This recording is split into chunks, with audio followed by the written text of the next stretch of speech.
problem is we're trying to reinvent the wheel consistently. And that's why burnout happens. That's why we don't know what content to post yet. That's why we're so overwhelmed and then we just give up and we stop. It's because we're stuck. What content am I supposed to provide to my audience? How do I keep keeping things fresh? Like, seriously, what am I supposed to do? Feeling grateful in your bed, feeling fresh, a nice stretch. What's up, my fellow content creators? Or anyone that's just here trying to learn a little bit more about content. It's your girl Terrell P, and I'm back again with another video. Thank you for joining. If you are new here, I'm so excited that you took the time to know a little bit more about what I have to offer. And if you are a returning watcher, thank you so much. I appreciate both of y'all. I think I said that kind of crazy, but it's okay. Yeah, every Monday you get a new video. Every day you get YouTube shorts from me. I am just giving y'all content, you hear me? So I figured this would be one of the best videos. It's all about content creation, how to get inspiration, how to have endless content ideas, because sometimes people stop posting content because they just don't know what to post. Sometimes it's hard to say.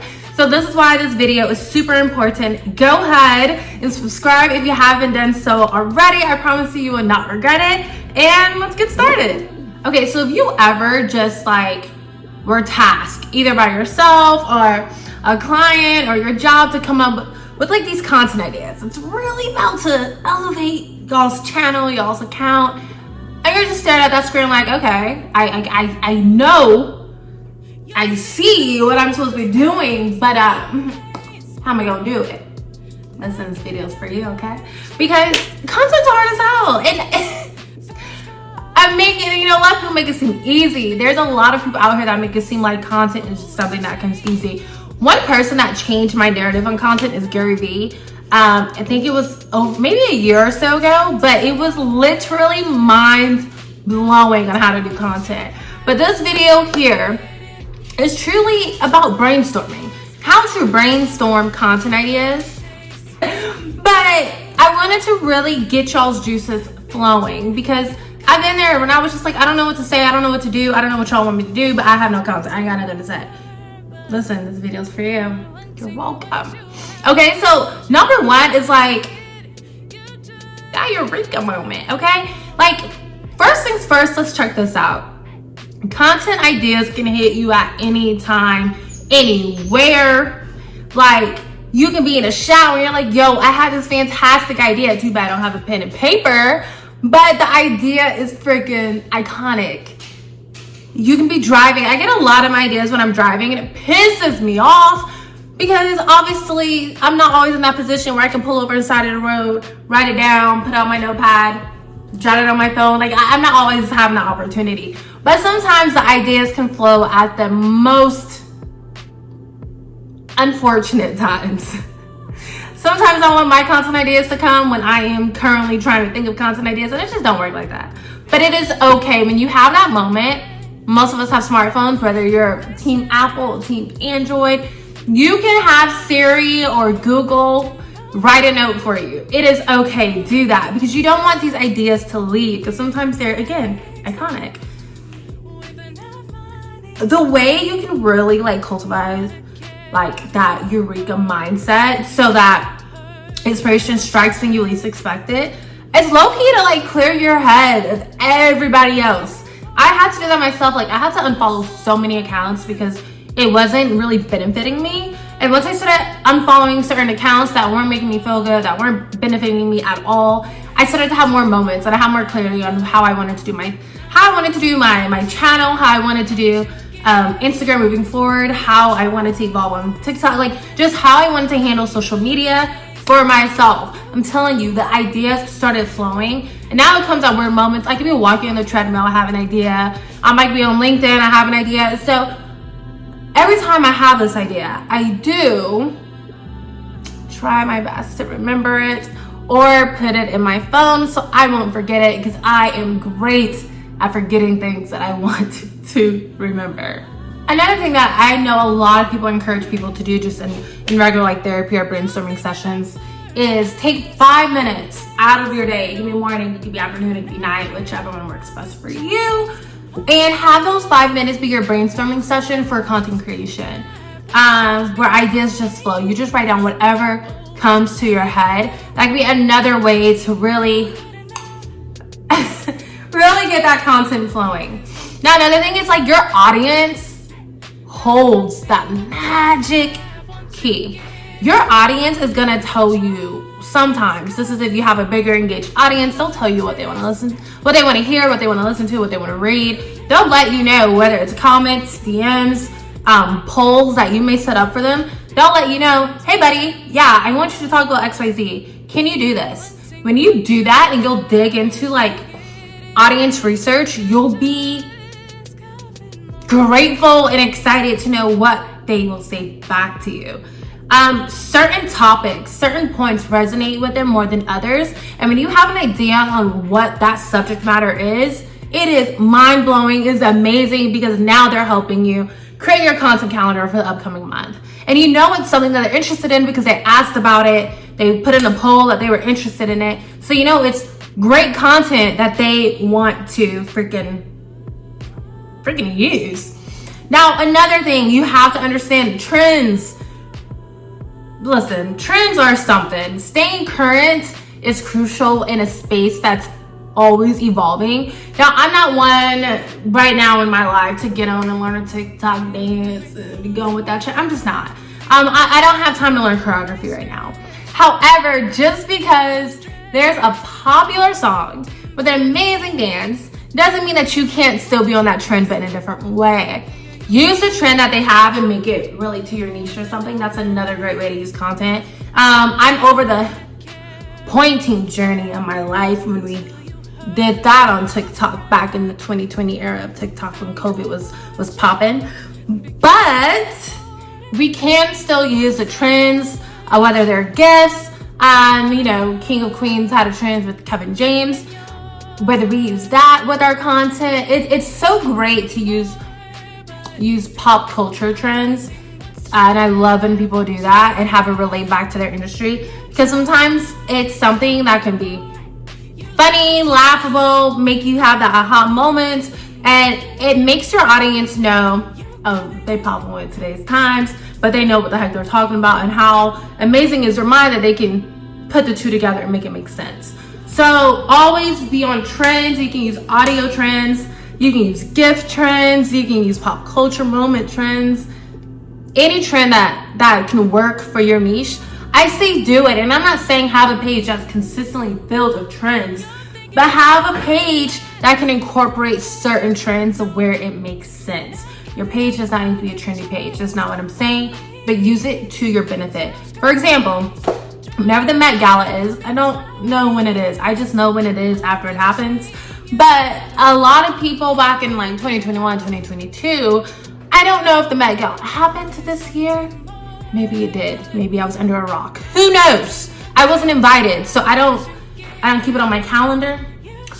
But I would love when people will have memes with celebrities in their Met Gala attire and made it relate to the marketing industry. I thought it was so fetch, so cool, and I loved it.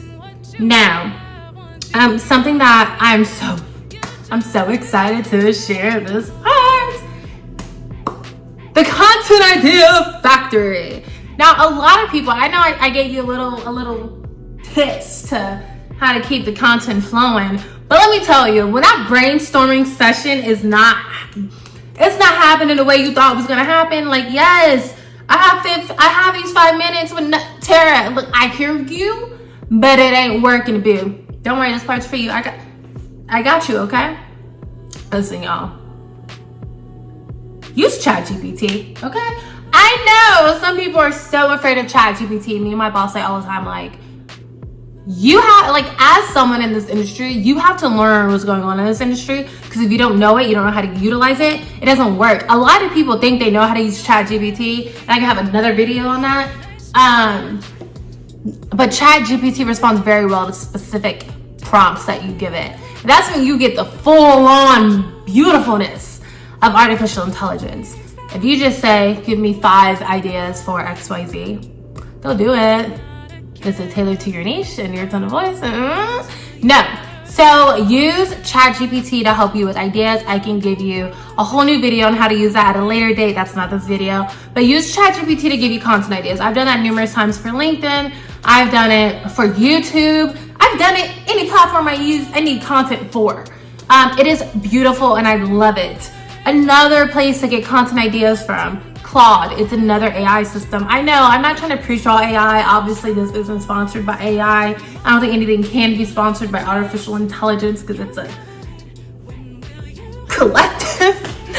But I'm just trying to tell y'all, listen, Claude can help you. ChatGPT can help you. These things can help you elevate your content idea process when you are feeling absolutely stuck. Because best believe, there are times when even the best content producers are stuck and they have to do research in order to know what to deliver you guys. Unless they're repurposing. What I talked about in my previous video from this was the power of repurposing. So use Answer the Public as well. I think that platform is absolutely amazing. Answer the Public is pretty chill. You can look up different things. You can ask it questions. It gives you like topics like what, how, where, when, and you can break it down to see how can I make this into content. I think it's magnificent. I used to use that frequently. I don't use that as much anymore, but I know a lot of creators that are very successful still use that platform. And then another one is freaking YouTube. Not only does YouTube have an amazing feature within its platform itself, I use it in the app specifically, but you can research to see what people are looking up, what's popular, where the content gaps are, and it helps you think of ideas to create content. My last few videos, I've actually used YouTube itself to figure out what topics I wanted to do. So when I tell you there are numerous ideas to help you with content, it is. I've been in this game posting online about digital marketing since 2019. It is now about to be 2024. If you think I can just think of new topics all the time, honey, you think highly of me, and I'm flattered. But the honest truth is I have to do research myself to figure out what topics I think is gonna be the best and the most important and what my audience is gonna value, and even new people that aren't in my audience yet, what they may find helpful. So please, please, please keep in mind that it is okay for you to use ChatGPT, Claude, Bard, Answer the Public, YouTube, Instagram, regular Google to find topics to create content about. It is okay. Again, I promise you. And don't forget, I'm going to always tell you guys about the power of repurposing, because I think repurposing content is absolutely amazing and it's something that you should consider, especially when you're running out of topics to do. So let's say you have a video that went viral or a video that has your highest amount of views ever. Repurpose that video and do another rendition of that video, because obviously it performed so well, people loved it, people liked it. Update it and you'll be surprised at the results. Now, I freaking used to hate content planning. I don't hate it as much anymore. It's because of all the tools that I told you. I think creating content ideas is easy. Sometimes creating the content itself can be hard now. But listen, never let content block you from doing what you have to do. Never be so overwhelmed that you feel like you can't produce content anymore because you're just running out of ideas. Even though you've done it before, you can do it again. The art of repurposing. You may have to answer something a different way. There's so many platforms out here that can help you with content ideas. I'm like vidIQ, anything of that nature, like everything that I'm dropping to you guys, y'all. It's helped me once upon a time, if not still today. So if you loved this video, or if you found this video helpful, please give it a thumbs up. If you haven't done so already, subscribe and listen.